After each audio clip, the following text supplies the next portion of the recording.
Hello students. तो ये जो हमारा वीडियो है वो एक बहुत सिंपल टॉपिक पे है, क्योंकि बहुत बच्चों को ये डाउट आ रहा था कि अगर हम लोगों को स्टेटमेंट या क्वेश्चन दिया हुआ है तो उसके मदद से हम लोग लीनियर इक्वेशंस का फॉर्मेशन कैसे करेंगे। आप लोगों को इस पे बहुत कंफ्यूजन था। तो देखिए, सबसे पहले तो आप लोग को हमेशा ध्यान क्या रखना है कि formation of linear equations in two variables जो होता है उसमें हमेशा टू वेरिएबल्स इंक्लूड होता है। अब मेनली हम लोग कौन से वेरिएबल्स लेते हैं, तो x और y लेते हैं, और उसमें एक जो है वो कांस्टेंट टर्म जरूर होता है। जैसे कि अगर मान लीजिए हमारा एग्जांपल है 2x plus y is equals to 4, मान लीजिए, तो ये तो हमारा टू वेरिएबल्स है ना, दो अलग अलग वेरिएबल है, और ये हमारा कांस्टेंट टर्म है। तो हमेशा आपको क्या याद रखना है कि जो टू वेरिएबल्स होंगे, जो linear equation in two variables होंगे, वो हमेशा इस फॉर्म के होंगे। और इसका जो जनरल फॉर्म होता है, जनरल फॉर्म जो हम लोग कहीं पर भी यूज कर सकते हैं, वो क्या होता है, ax plus B Y is equals to C. मतलब a जो है हमारा कोई वैल्यू होगा 1 2 3 4 कुछ भी हो सकता है, माइनस प्लस में x तो हमारा वेरिएबल ही रहने वाला है, प्लस b भी कोई वैल्यू होगा, c भी कोई वैल्यू होगा, और y जो है हमारा कांस्टेंट रहेगा। अब चलिए, क्योंकि आप लोगों को फॉर्मेशन में बहुत दिक्कत आ रही थी, तो हम लोग 2-3 क्वेश्चन सिर्फ फॉर्म करके देखते हैं कि linear equation in two variable form होता कैसे है। तो मान लीजिए कि ये हमारा पहला क्वेश्चन है। तो हमारा पहला क्वेश्चन बोल क्या रहा है कि the price of 1 kg of grapes and 2 kg of apples on a day were found to be ₹160। मतलब कि इस क्वेश्चन में सबसे पहले तुम लोग को क्या इन्फॉर्मेशन दिया गया है कि 1 kg ग्रेप्स और 2 kg जब आप एप्पल्स खरीद रहे हो तो आप लोग को पे कितना करना है, 160 पे करना है। वही after a month the price of 2 kg of grapes and 4 kg of apples are ₹300। Form linear equation in two variables. और वहीं एक महीने बाद जब आप लोग जाते हो तो 2 kg ग्रेप्स और 4 kg ऑफ एप्पल कितना पे करना पड़ रहा है, आप लोग को ₹300 पे करना पड़ रहा है। अब डायरेक्ट सॉल्यूशन तो इसका निकलेगा नहीं, और हम लोग को क्या बोला है कि linear equation in two variables हम लोग को इक्वेशन फॉर्म करके बताना है। तो देखिए, सबसे पहले जो लॉजिकल ट्रिक होता है इसमें हम लोग क्या करेंगे, तो यहाँ ग्रेप्स के बारे में पहले बात किया गया है ना, और प्राइस है, तो प्राइस ऑफ ग्रेप्स क्या मान लेंगे, एक्स मान लेंगे। और दूसरा बात किसके बारे में किया गया है, एप्पल्स के बारे में बात किया गया है। तो इसमें क्या करेंगे, प्राइस ऑफ एप्पल्स भी वाई मान लेंगे। तो एक्स और वाई मिल गया ना, जिसके बारे में पहले बात की जाए और जिस चीज की बात की जाए, जैसे कि यहाँ पर ग्रेप्स की पहले बात की गई है और उसके प्राइस के बारे में बात की गई है ना, तो उसको एक्स मानेंगे। तो यहाँ पर हम लोग क्या लिखेंगे, let the price of grapes be x, या ₹x, क्योंकि प्राइस है तो ₹x लिखेंगे। और दूसरी बात किसके बारे में की गई थी, तो एप्पल्स के बारे में की गई थी ना, तो इसीलिए हम लोग क्या लिखेंगे, let the price of apples be ₹y। तो y मान लेते हैं, ठीक है, मान लिया। अब हम लोग को सिचुएशन के अकॉर्डिंग क्या करना है, तो इक्वेशन का फॉर्मेशन करना है।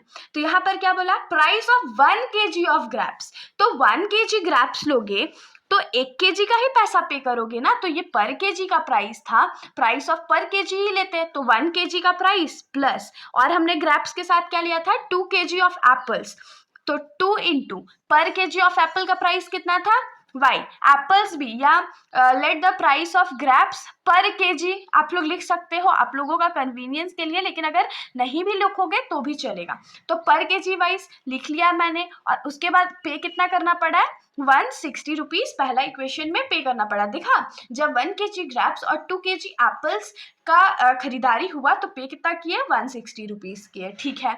अब आगे क्या बोला गया है कि the price of 2 kg grapes, 2 kg grapes मतलब 2 इंटू प्राइस ऑफ 1 kg, तो ये x हो गया, x क्योंकि प्राइस ऑफ ग्रेप्स तो x था, और प्लस क्योंकि अब आगे क्या बोला, 4 kg ऑफ एप्पल्स, तो 4 इंटू वाई, क्योंकि पर केजी का तो प्राइस y था ना, और क्योंकि हमने 4 kg लिया है तो 4 इंटू वाई हो जाएगा। पे कितना किया, 300। तो ये हमारा pair of linear equations form हो गया, ये तो कोई दिक्कत वाली बात थी ही नहीं। और उसके बाद आप लोग इसको सब्स्टिट्यूशन मेथड से सॉल्व करो या एलिमिनेशन मेथड से सॉल्व करो, आंसर तो आना ही है। चलिए, आप लोगों के कन्वीनियंस के लिए एक क्वेश्चन हम लोग और ले लेते हैं। तो मान लीजिए कि हमारा ये सेकेंड क्वेश्चन है, तो इस क्वेश्चन में क्या बोला गया है, in a fraction if the numerator is increased by 2 and the denominator is decreased by 3 then the fraction becomes 1। मतलब कि कोई एक फ्रैक्शन है जिसका जब न्यूमरेटर हम लोग 2 से इंक्रीज करते हैं, मतलब कि उसमें 2 ऐड कर देते हैं और उसके डिनोमिनेटर में 3 माइनस कर देते हैं, तो वो जो फ्रैक्शन था वो किसके बराबर हो जाता है, 1 के बराबर हो जाता है। ठीक है, on the other hand if the numerator is decreased by 2 and the denominator is increased by 3 the fractions become 3/8। अब उसी फ्रैक्शन में अगर मान लीजिए हम लोग इस बार न्यूमरेटर में डिक्रीज कर रहे हैं 2, मतलब कि 2 को माइनस कर रहे हैं, और डिनोमिनेटर में 3 इंक्रीज कर रहे हैं, मतलब कि 3 ऐड कर दे रहे हैं, तो वही फ्रैक्शन जो है वो 3/8 बन जा रहा है। तो हम लोग को फ्रैक्शन फाइंड करना है, और हमारे लिए क्या है, क्योंकि हम लोग तो लीनियर इक्वेशंस फॉर्म कर रहे हैं ना, तो लीनियर इक्वेशन फॉर्म करना है। ठीक है, समझ गए। अब लेकिन मेन दिक्कत इसमें क्या है कि हम लोग को फ्रैक्शन के बारे में कोई आइडिया नहीं है। हम लोग नहीं जानते हैं कि जो पुराना फ्रैक्शन था जिसमें हम लोग को प्लस और माइनस करना है वो है क्या।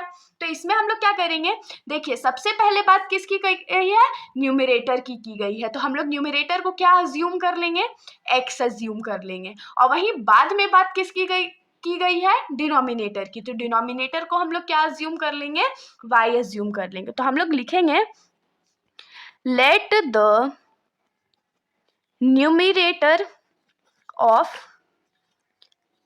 फ्रैक्शन बी x, जो हमारा न्यूमरेटर था फ्रैक्शन का वो क्या मान लेते हैं हम लोग, x मान लेते हैं, और उसके बाद लेट द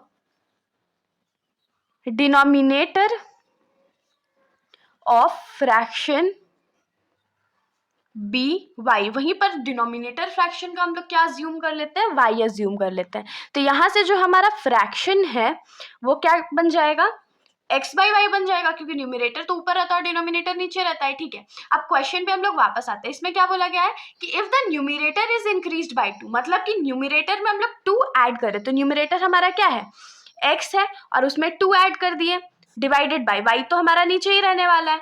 आगे क्या बोला, and the denominator is decreased by 3 then the fraction becomes 1, और डिनोमिनेटर में हम लोग क्या डिक्रीज कर रहे हैं, तो 3 डिक्रीज कर रहे हैं, तो ये जो फ्रैक्शन है वो क्या बन जाएगा, 1 बन जाएगा। तो अब आप लोग बोलेंगे दीदी ये लीनियर इक्वेशन इन 2 वेरिएबल्स थोड़ी है, ये तो डिवाइड में है, डिवाइड में है तो क्या हो गया, हम लोग 1 को क्या लिख सकते हैं, 1/1 लिख सकते हैं, और हमने बचपन में सीखा था ना कि ये क्रॉस मल्टीप्लाई होता है, तो ये 1 इधर जाके मल्टीप्लाई हो जाएगा, तो ये क्या हो जाएगा 1 × x+2 = 2, ये y-3 इधर जाके 1 से मल्टीप्लाई हो जाएगा, तो ये क्या हो जाएगा 1 × y-3, मल्टीप्लाई कर देते हैं, तो 1 × x x रह जाएगा, +2 = 1 × y भी y रह जाएगा, -1 3 = 3 रह जाएगा।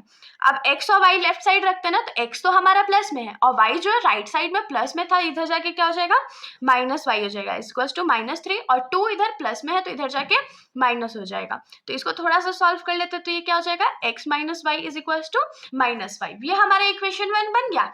अब हम लोगों को जो सेकेंड सिचुएशन दिया गया है उसमें क्या बोला गया है, on the other hand if the numerator is decreased bye 2, अगर न्यूमरेटर में से हम लोग 2 डिक्रीज कर देते हैं, तो न्यूमरेटर हमारा था क्या, x था, और उसमें से हम लोग डिक्रीज क्या कर रहे हैं, 2 कर रहे हैं, तो माइनस कर दिया, और डिनोमिनेटर तो हमारा y ही रहने वाला है, and denominator is increased bye 3, denominator में हम लोग 3 इंक्रीज कर रहे हैं, तो इंक्रीज कर रहे हैं तो 5 हो गया, तो वो जो फ्रैक्शन है वो कितना बन जा रहा है, 3/8 बन जा रहा है। ये हम लोग को क्वेश्चन में दिया हुआ है, तो इसको हम लोग फिर से कैसे सॉल्व करेंगे, क्रॉस मल्टीप्लाई करके। तो ये जो 8 है वो लेफ्ट साइड चला जाएगा, तो वो x - 2 से मल्टीप्लाई हो जाएगा, और यहाँ जो y+3 है वो 3 से जाकर मल्टीप्लाई हो जाएगा, तो ये क्या हो गया 8 × x 8x - 8 2 जा 16 = 3 × y 3y +3 3 जा 9, तो यहाँ क्या हो जाएगा 8x - 3y = 9, और इधर ये 16 प्लस माइनस में था तो इधर जाके प्लस हो जाएगा, तो +16 हो गया, तो ये क्या हो गया 8x - 3y = 25। तो ये हमारा 2 इक्वेशन बन गया। तो formation of linear equation in 2 variables जो है वो बहुत ईजी है, अगर आप लोग क्वेश्चन ज़्यादा से ज़्यादा प्रैक्टिस करोगे तो आराम से जो इक्वेशंस है वो फॉर्म हो जाएंगे। बस सिंपल चीज आप लोगों को क्या याद रखनी है कि पहला चीज जिसके बारे में बात की जा रही है उसको हमेशा x मानना है और सेकंड चीज को y मानना है। तो फॉर्मेशन ऑफ इक्वेशंस बहुत सिंपल है। तो इसके साथ हमारा ये सॉल्यूशन और ये चैप्टर का जो बेसिक भी था वो खत्म हो गया है। अब हम लोग नेक्स्ट चैप्टर में मिलेंगे। अगर आप लोगों को कोई भी डाउट हो तो आप लोग कमेंट सेक्शन में पूछ सकते हो, वरना अगर आप लोगों को वीडियो अच्छी लगी तो वीडियो को लाइक कर दीजिएगा और मेरे चैनल को बिना सब्सक्राइब किए कहीं मत जाइएगा। Thank you.